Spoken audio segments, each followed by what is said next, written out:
a guy who one day will be in the Hall of Fame, if I have any say in this, and the former Jags offensive lineman, analyst for Thursday Night Football in Westwood One, joining us on the program. How are you feeling? Good, Dan. Before I talk about this corona, wasn't Kareem Abdul-Jabbar and Bill Walton both better than Michael Jordan in college? Yes. Yeah, okay, I just want to make sure. I thought so, too. Thank you, Tom. Anyways, I'm doing better every day and getting my strength back. My lungs are still a little bit shady in the sense of I'm not gasping for air. I can breathe and everything, but I get tired quickly. So that's probably going to be the last thing that comes back. When did you realize something was wrong? Probably March 17th, the night of the 16th, but really the 17th, I started getting I felt like a head cold. And I honestly thought it was just some allergies, no big deal. Took my temperature just because of this COVID thing going on, making sure, I didn't have a fever or anything. I didn't. I woke up Wednesday morning and I felt pretty lousy and felt like the flu almost. And I took my temperature, had a fever, and then I started thinking, okay, this is interesting. And about an hour later, I got a phone call from a friend of mine saying, hey, last Thursday, we were around somebody who has tested positive since. And so I took a test, went to Mayo, my doc at Mayo, took a test, and found out the next Friday, I think was probably like the 18th or whatever, 19th of March, that I was positive. And then the kind of the journey began at that point. What did you do next? I'll be honest with you, Dan, I didn't think much of it. Both my wife and I were positive because we were at the same event. She felt fine. I felt like I had the flu. And I said, I'm 47. I'm healthy. I have no underlying, health conditions. I'll be fine. I figured by Sunday I'd be up and going. I actually talked to a buddy of mine who had been exposed as well and ended up not having any issues. And we said, by Sunday we'll be able to, hook up and we'll get together, just at one of our houses. And by Sunday night I was, I thought I'd feel a little bit better, but then come about Monday night, Tuesday, I really started going downhill fast and ended up going to the hospital on that Wednesday. When did you realize when you were in the hospital that this is really serious? I don't know if you felt it was life-threatening, but did you feel like it was? Yeah. And so I woke up that Wednesday morning and knew that something was not right and it was going bad because I was wheezing and I was having a harder time to catch my breath. And so I called the doc. He said, hey, go to the emergency room. And I'll be honest, when I went to the emergency room, I thought I was just going to get some fluids and some medicine and I'd be back home. In fact, my daughter dropped me off and I told her, I said, I'll call you to come pick me up when I'm done. And I went in there and they took x-rays of my chest and the pulmonologist came in and said, hey, listen, we're putting you in the ICU. And I think at that point I was like, wait a second, ICU? Yeah. And I said, my response to him says, I don't want to go. And he says, well, you need to be on oxygen. You need to be watched very closely and we need to get these drugs in you. And that's when it got, real. Like this is, this could go either way. And the doctor basically said, we don't know where this is going to go. We're going to do our best. It wasn't like, your typical doctor visit where he says, hey, we got this. Everything's going to be fine. You'll be okay. It was, we're going to see where this goes. We're going to give you drugs. We're going to do everything we can. We're going to get you on oxygen. And there were moments in the ICU when I'm laying there and I'm thinking, is this it? Is this the way you go? And it was some scary moments because you're by yourself. Your family can't come see you. The only people allowed in the room are the the healthcare workers who are amazing people that come in all their protective outfits and everything else. But other than that, you're by yourself. So there were some moments where you question, and because you don't know which way it's going to go. Thankfully, day 3 in the ICU, I started heading in the right direction and got better pretty quick from that point on. And that loneliness, that isolation, and this is what I have a friend who works in ER in a Houston hospital, and they said you can just see the panic in the patients because they don't know, and we don't know either, and you're just you're there with your thoughts there, and that can does damage to your psyche because then you're your own worst enemy. Yeah, and I think the two things you said. One is you're by yourself and your mind starts running. And then 2, these healthcare workers are amazing, but they're also honest. I mean, they don't sit there and say everything's fine.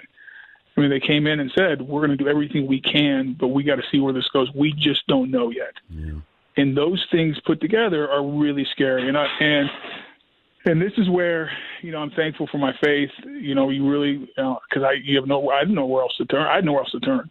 And you just pray, you hope, the other people are out there who love you are praying for you. And that's where I tried to focus on, because there was moments I could feel my mind starting to run away in the wrong direction. You feel the anxiety come in, and you just, the way I thought it was knowing that my family was praying for me, and that, my faith in God, and you just at that point are believing and hoping for the best. And that's all you can do. He's Tony Baselli, former Jags offensive lineman, 5-time Pro Bowler, and lead analyst Thursday Night Football on Westwood One. And then you start to think, not to put thoughts in your mind, but you hear other people who have been in this situation. They say, is this how I'm going to die? Like, am I going to die right here? I'm going to be alone in a bed, and my daughter and my wife are not going to be around. Is this the way I go? No, you're not putting thoughts in my head, because that thought went through my head multiple times laying in the ICU. And I just couldn't imagine it. I'm like, this can't be it. There's no way. Well, plus the football mentality in you is like... you fight. You just fight at that point. But were you in denial at any point where Probably. You go, hey, I'm Tony Baselli. This doesn't hurt me? No, I wasn't that this doesn't hurt me, because it was hurting me, and I was down and out. But I was just, at that point, I was really trusting in my faith and in the medical workers, Dan, I'll be honest with you, that these doctors were the best. I mean, I was at a great hospital at Mayo. They were caring for me. The nurses were amazing. And I was just like, this is going to work. And you just have to believe, because because the other thought of it, the other side of that, and I fought not to go down that path, is I'm not going to make it. I'm going to die here by myself.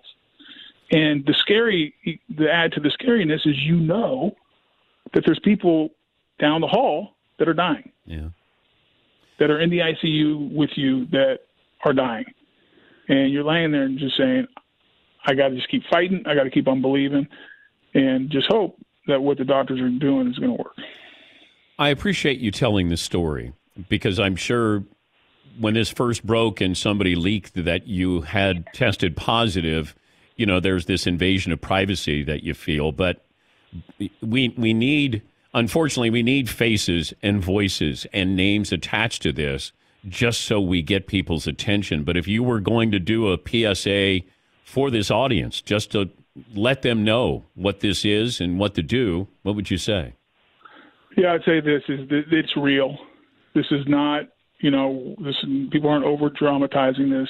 This is a real virus that will mess you up if you get it. Now, the odds are that if you're my age or younger or even a little bit older and you're healthy, that, the odds are you're going to be okay. And it'll be a minor cold or flu, and you'll never even go to the hospital.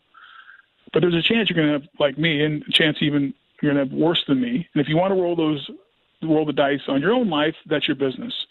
But now is a time to think about other people, because there are the elderly, there's people with underlying medical conditions, compromised immune systems that can't fight this.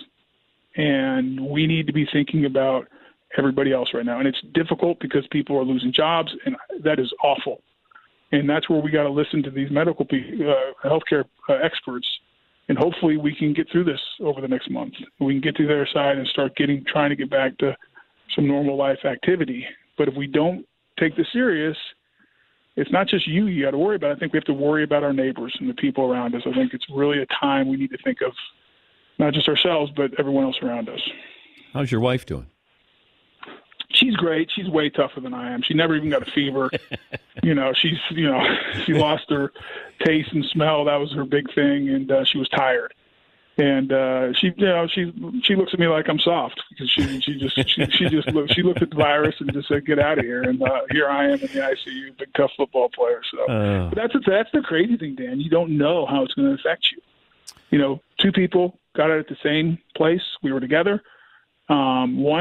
Both 47, both healthy, no issues. She has it mild, comes through it, no issues. I'm gasping for air, having to go to the ICU. I mean, so you just don't know, and this is why we have to take it really seriously until the healthcare experts start learning more about this and start figuring things out. And I'm worried about, and look, there's other things to worry about, but sports-wise, I'm worried about this draft. It feels like we're trying to shoehorn this into regularly scheduled programming, and let's continue to do this where I don't know what the world's going to be like or our country is going to be like in 7 days or 10 days. Should we be holding the draft when we have it scheduled? Yeah, I don't have the answer to that, Dan. I mean, I'll be honest with you, I haven't been paying much attention to sports. I'm just trying to get caught up right now. I think overall, what the NFL is trying to do is trying to plan for, like, we're going to play football in September. And I understand why, because at some point, we have to, I worry about this disease, but I also worry about the people out of work and the people that are trying to, provide for their families. And I think all of us, we don't know what the future holds. And I think trying to keep things as normal as possible when we do the social distancing, I get that. But also at the same time, I think we have to be flexible because, like you said, it could change quickly. And if it changes quickly and it goes the wrong direction, I think and I hope leadership will make the right decision because we just don't know where this thing's going. We don't know what next week's going to be like, and we for sure don't know what it's going to be like in August and September. Once again, thank you for telling your story. I'm sure that it probably was difficult in the beginning to share that, but these are the things that help get people aware and maybe save lives as well. Well, Dan, you're right. And I was always, I didn't know when I was going to do this, and I was feeling so lousy. I wanted to wait. And you mentioned it got leaked, and I was really disappointed about because people I love found out about it without me telling them. And that bothered me. But after the first time I did an interview, I had my doctor at Mayo who's overseeing me and making sure I get active 100%. And she said, "Hey, listen, I really want to thank you." And I said, "Why?" And she says, "You don't know what it means to us as healthcare workers, someone telling people, and it's not us telling them, but it's you telling them really how serious this is because we want people to take it serious." And so at that point, I said, "You know what?